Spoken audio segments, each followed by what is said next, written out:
Today is a mix of tool restoration and show and tell of an unusual bookbinding tool. I picked this up at a sale of surplus equipment from the Queensland Bookbinders Guild. From the decal, it's made by Dryad and looks like some sort of book plough. But Dryad made tools for many crafts, and maybe there's a tool that looks like this for cane splitting or something.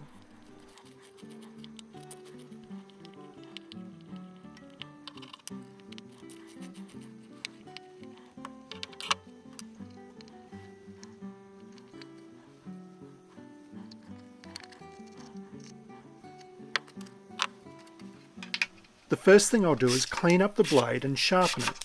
I'll use a wire wheel to remove the surface rust and then sharpen it in the usual way of flattening the non-beveled side and then sharpening the beveled side.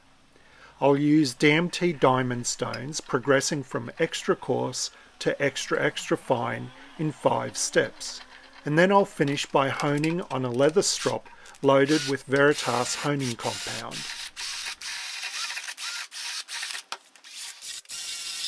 Dryad is a fascinating company. Founded by Harry Peachey in 1907 in England, initially Dryad made cane furniture. Harry became heavily influenced by the writing of William Morris and the arts and crafts movement.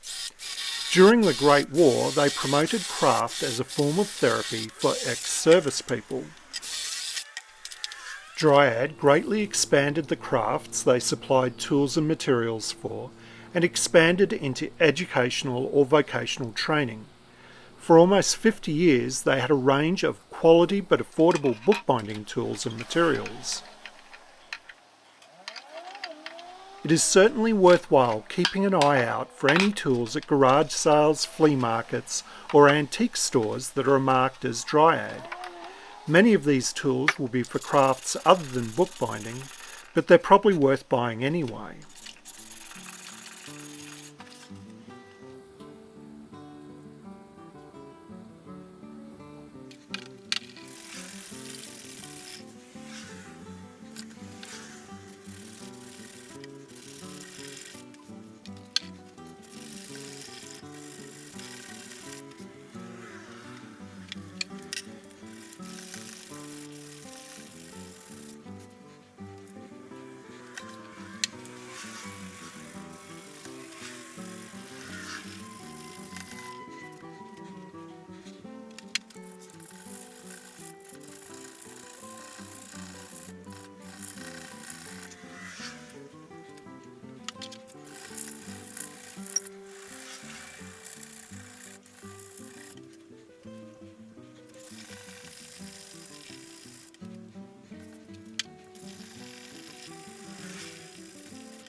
The standout piece of bookbinding equipment that Dryad made was the standing press.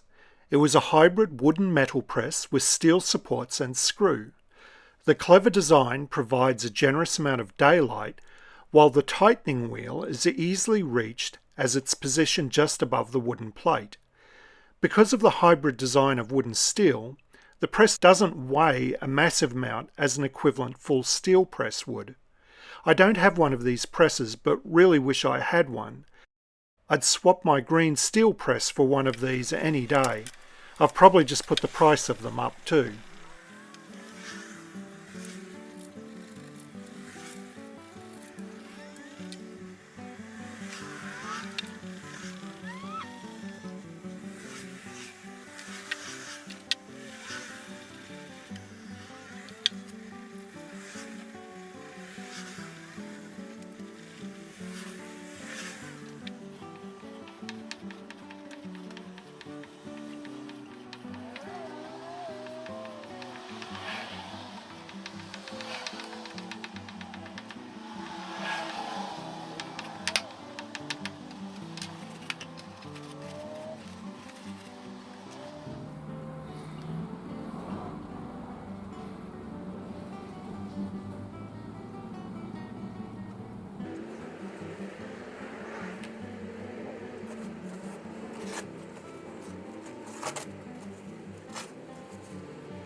Now I have the blade sharpened and reinstalled, I should confirm it's actually a plough. When I bought it, I only had the 1929 Dryad catalogue, and it's not listed in this catalogue. I bought a 1964 catalogue, and bingo, there it was, as Junior Plough for use with press with stand.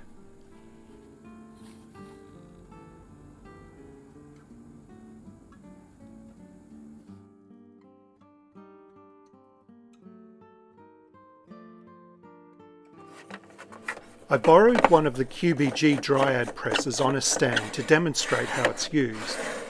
But why not use the Frank Wiesner version of this press?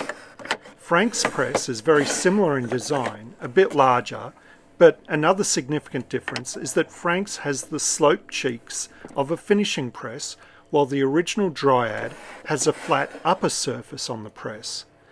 This flat upper surface is needed for the Junior Plough to slide on. I'm often asked why these Dryad presses, and Frank's equivalent, have taller legs at one end. It's because they're designed to hook onto the edge of the bench. For many operations this isn't needed and is a bit annoying, but as you'll see, for using the Junior Plough, it's a very nice feature. I've put some scrap paper into the press with a cut-into board behind it to test it out. This video is my very first attempt at using this device. It was made more difficult by working around a tripod. Despite this, the result was excellent. It's not clear what angle to hold the plough to the book, but the way I used it first go seems to work the best. It also worked best when using two hands. Because the press is designed to hook onto the edge of the bench, it worked best to cut only when pushing away from you, but I could get it to cut fine in both directions.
The conclusion is that this is a workable plough tool and certainly worth picking up if seen for sale. In general, Dryad tools are good quality and are almost always worth buying, the only exception being the standing press, which is rubbish and you shouldn't buy it, but please let me know where you saw it right away. I hope you've enjoyed today's video. As always, I really appreciate you hitting the big thumbs up button. If you're able and want to, you can support the making of more videos like this through Patreon or with a one-off contribution, and the details are in the description below. To find videos I've made on specific topics or other projects, the best place to go is the Daz Bookbinding video guide. It's the index to the channel, and there's a link in the description below.